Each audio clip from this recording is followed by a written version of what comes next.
BRK news. నేను మీ ఫాతిమా. ఈ రోజు మనతో పాటు అయితే ఉన్నారు ఒక ఫేమస్ పర్సన్ అండి.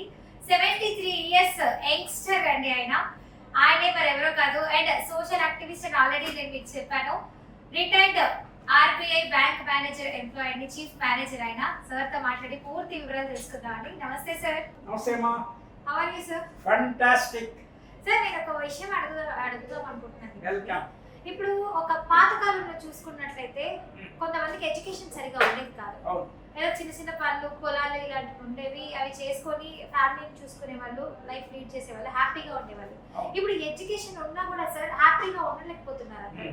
ఎందుకంటారు అంటే ఎడ్యుకేషన్ మనకి అవసరం అంటారా, అవసరం లేదంటారా? అసలు ఏంటి చెప్పండి దాని గురించి. మనమంతా మొదట్లో అడవుల్లో ఉండేవాళ్ళమమ్మా. Some millions thousands of years back అడవుల్లో జంతువులు మనం కలిసి ఉండేవాళ్ళము, చెట్ల కింద ఉండేవాళ్ళము. చెట్టు మీద కూడా ఇప్పటికి కూడా కొన్ని హెరిటేజ్ గుడిసెల్లాగా ఉంటాయి. చెట్టు మీదనే హట్టు. మనం చెట్టు మీద ఉండేవాళ్ళము. We use to protect our cells from wild animals. నాగరికత పెరిగి చేంజ్ ఈజ్ ఇన్విటబుల్. చేంజ్ ఎప్పటికీ ప్రపంచంలో వస్తూనే ఉంటుంది. పెరిగి మనము we came to villages from forest. అది ఫస్ట్ స్టెప్. విలేజ్ నుంచి టౌన్స్, సిటీస్, మెట్రోపాలిటన్, కాస్మోపాలిటన్, ఇదంతా సెటప్ ఇప్పుడు మనం చూస్తుంది. పాత రోజుల్లో what we hide is that కుల వృత్తులు అనేవి ఏర్పడ్డాయి. ప్రతి ఊళ్ళో యావరేజ్గా ఒక 20-30 కులాలు ఉంటే ప్రతి ఒక్కళ్ళకి ఒక కులం ఉండేది, ఒక వృత్తి ఉండేది. కులాన్ని బట్టి చాకరీ వాళ్ళు, లాండ్రీ, బట్టలు ఉతకడం అంటే మొత్తం ఊరికంతా వాళ్ళే చేస్తారు. అది and they were pay in the form of produce. ఫీల్డ్లో వచ్చిన ధాన్యము, వరి కానీ ఇంకోటి వాటెవర్ ఇస్తే అది వాళ్ళకి ఇచ్చేవాళ్ళు. Cash circulation was very beginning. Cash ఉండేదే కాదు, వెరీ బిగినింగ్. ఈ పేపర్ కరెన్సీ అంతా వచ్చి కూడా ఇదంతా 200 years సంథింగ్ లైక్ దట్. అంతకుముందు ఈ పేపర్ కరెన్సీ లేదు. ప్రెషియస్ మెటీరియల్స్లో ఉండేది. Presents gold coins, silver coins. అది ముందు నుంచి కూడా వాటికి వాల్యూ కొంత ఉంది. దెన్ బార్టర్ సిస్టమ్ ఉండేది. ఏదైనా ఫ్రూట్స్ అమ్మడానికి వస్తే కూడా ఈ వరి బియ్యము లేకపోతే బియ్యం కానీ వరి కానీ అది ఇచ్చి ఆ ఫ్రూట్స్ కొనేవాడు. That is a barter system before the currency. నా చిన్నప్పుడు కూడా ఊళ్ళల్లో కరెన్సీ ఉండంగా కూడా కరెన్సీ అందరి దగ్గర ఉండేది కాదు. This barter system was prevalent up to 1950s, even early 60s వరకు. Now no more. ఊళ్ళల్లో కూడా క్యాషే, జీపేనే. ఊళ్ళలో కూడా జీపే కిందకే వచ్చేసింది. అయితే కాలక్రమంలో వాళ్ళకి చదువు కూడా వచ్చేది కాదు, ఎక్సెప్ట్ కొంచెం అప్పర్ కమ్యూనిటీ. అప్పటి కూడా పేపర్ లేదు, సో రైటింగ్కి స్కోప్ లేదు. పేపర్ వచ్చి కూడా ఒక 700 సంవత్సరాలు. అంతకుముందు స్టోన్స్ మీద రాసేవాడు. శిలాశాసనము అనే పదము, శిలాశాసనము, హిస్టారిక్ పీరియడ్.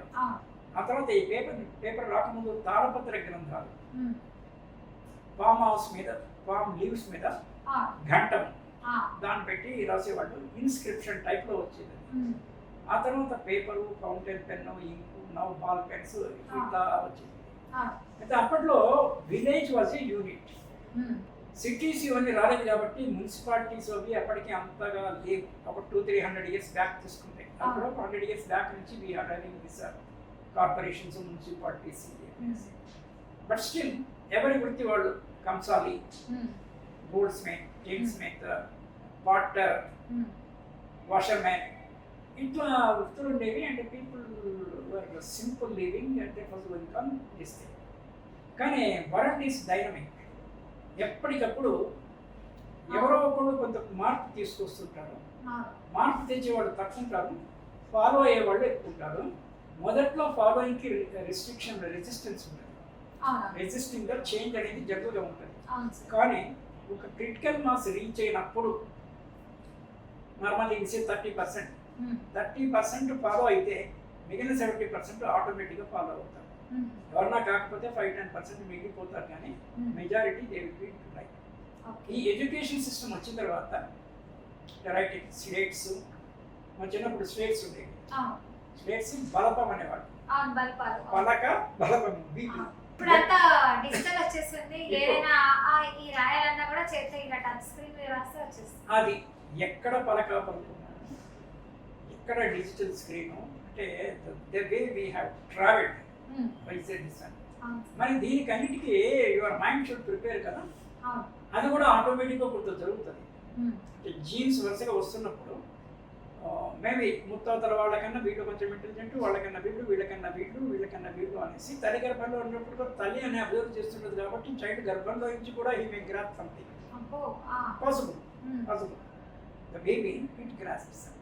ఇక పుట్టిన తర్వాత ఎన్విరాన్మెంట్తోనే కొంత అడాప్షన్, అడాప్షన్ హ్యూమన్కి దట్ అడాప్టివ్ నేచర్ ఇన్బిల్ట్గానే ఉంది. కొంతమందికి ఎక్కువ ఉంటుంది, కొంతమందికి తక్కువ ఉంటుంది. So that is one thing. So ఈ చదువులు ఇలా పెరిగి ఎంత ఏమైందంటే కుల వృత్తులు have taken a back seat number 1. అదే కాకుండా ఆ కుల వృత్తుల్ని కూడా ఇప్పటికి కూడా ఉన్నాయి. కుల వృత్తులను బట్టి సొసైటీస్ కూడా ఉన్నాయి, కోఆపరేటివ్ సొసైటీ. గవర్నమెంట్ వాటిలో వాటిని ప్రోత్సహించి వాళ్ళకి సొసైటీకి ఫండ్స్ రిలీజ్ చేయడము. ఫర్ ఎగ్జాంపుల్ గొర్రెల పెంపకంకి డబ్బులు ఇచ్చారు కదా, దాంట్లో ఫ్రాడు ఇవన్నీ అది వేరే సంగతి. కానీ గొర్రెల పెంకలు, మేకల పెంపకము all those things are there. ఒక పర్టికులర్ కమ్యూనిటీకి షెపర్డ్ కమ్యూనిటీ గొర్రెలు పెంచుతుంది, అందరు పెంచలేదు. దాని మీద తెలియాలి కదా, పందుల పెంపకము, కోళ్ళ పెంపకము all those things are there. But అల్టిమేట్గా ఇంకొక development what has happened that world is functioning as a single unit now. అంటే ఏ దేశానికి ఆ దేశం సపరేట్ గవర్నమెంట్ ఇవన్నీ ఉన్నప్పటికీ కూడా with respect to scientific knowledge, even to the extent of culture, unified culture అయింది. Now Indian culture is being adopted by various other countries. మనం కూడా అక్కడి నుంచి ఏదో పాత రోత కొత్త వింత అనేసి మనం కూడా అక్కడి నుంచి మమ్మీ డాడీ కల్చర్ మనం కూడా తెచ్చుకున్నాం. సో ఇదంతా అటు ఇటు అయ్యి there is a uniform culture కొంతవరకు ఇదైంది. సో మొదట్లో మనం అంత ఇబ్బంది పడ్డట్టు ప్రపంచంలో ఏ దేశానికి పోయినా కూడా అంతగా ఇబ్బంది పడాల్సిన అవసరము లేదు, తగ్గింది. Because of the unified culture, unified education system also. అదే సిలబస్ ఉంటుంది ఎక్కడ పోయినా. అదే ఫిజిక్స్ తీసుకుంటే అదే ఫిజిక్స్, అదే అకౌస్టిక్స్, అదే sound, whatever chapters that are there, properties of matter, whatever you say. So the syllabus is more or less the same. అంటే టోటల్ సిలబస్ బ్యాంక్లో ఇచ్చి ఆ క్లాస్ని బట్టి they pool it and make it a syllabus. ఇప్పుడు ఈ చదువులు ఇట్లయిన తర్వాత నా what is happening is that మరి చదువుకోకపోతే కూడా ఏమిటి, కానీ స్ట్రీట్ స్మార్ట్నెస్ ఉండాలి. What you mean by street smartness? బండ మీద మనకు ఒక సామెత ఉంది, సామెత సేయింగ్, వీరు బండ మీద రూపాయి పుట్టించగలడు అంటాడు. అంటే ఏమీ లేని చోట కూడా ఈ కెన్ క్రియేట్ సంథింగ్. దేని మీద కూడా ఒక చిన్న స్టోరీ ఉంటుంది. ఇద్దరికి చెప్పులు జతలు ఇస్తారు, ఒక 100 ఇద్దరు సేల్స్ మెన్కి. ఒక ఊళ్ళో అక్కడ చెప్పులు వాడని వాళ్ళు, ఆ చెప్పులు వాడని వాళ్ళు వాళ్ళకి అమ్మాలి. ఒకడు ఏమి అమ్మలేక వస్తాడు, ఇంకోటి మొత్తం అమ్మ వస్తాడు.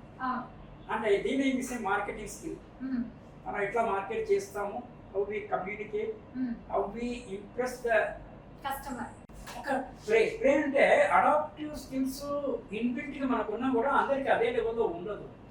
చేంజింగ్ టైమ్స్కి అలవాటు అవడం కష్టం.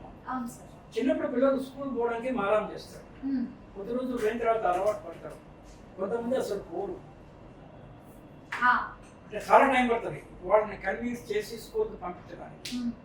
ఇప్పుడు ఏమైందంటే చదువుకోకపోతే అంటే కొన్ని ఫాల్స్ ఇమేజెస్, ఫాల్స్ ప్రెస్టీజెస్ ఉంటాయి సొసైటీలో. చదువుకో, మా పిల్లవాడు నీతిలో ఫస్ట్ వచ్చాడు, ఇప్పుడంటే ఎడతరైతేనా ఇద్దరు ఒకటే ఏజ్ కదా, ఇటువంటి ఎన్ని వ్యంగ్య ఇవి మాట్లాడుతుంటారు.